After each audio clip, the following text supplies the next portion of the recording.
Почитувани, СДСМ ги полни институциите со партиски послушници и политичките долгови ги исплаќа со пари на граѓаните.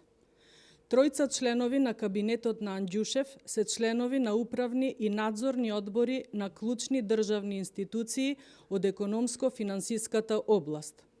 За ова ли се разрешуваа по брза постапка и под сомнителни околности управните и надзорните одбори во текот на предизборниот период? Наместо професионализација, добивме тотална партизација. Власта ги прекина привремените договори за вработување на вработените во јавната администрација кои ги затекна, за сега да распишува нови огласи. Власта треба да им одговори на граѓаните.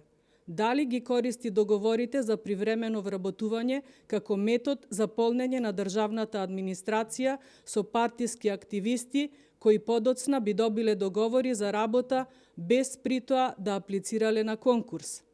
СДСМ треба да ја одговори на јавноста дали беа избркани партиски неподобните за да се вработат партиски подобните.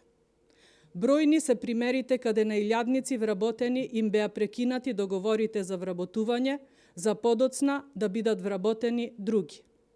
Граѓаните се фрапирани со која леснотија функционерите на власта си ги вработуваат членовите на нивните семејства. Непотизмот и нетранспарентноста станаа главна одлика на власта.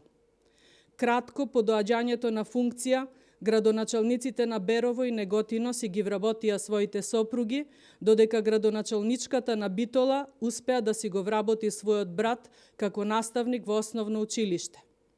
СДСМ мора да им одговори на граѓаните по кои критериуми овие функционери на власта си ги вработија своите најблиски. Дали тие беа најдобрите кандидати? СДСМ не смее да гледа на буџетот и на државните институции како на своја приватна собственост. ВМРО ДПМНЕ повикува да се запре со партизацијата и полнењето на државните институции со партиски подобни кадри на сметка на професионалци. Блискоста и роднинските врски во партиските и државните функционери не смеат да бидат критериум за вработување. Благодарам.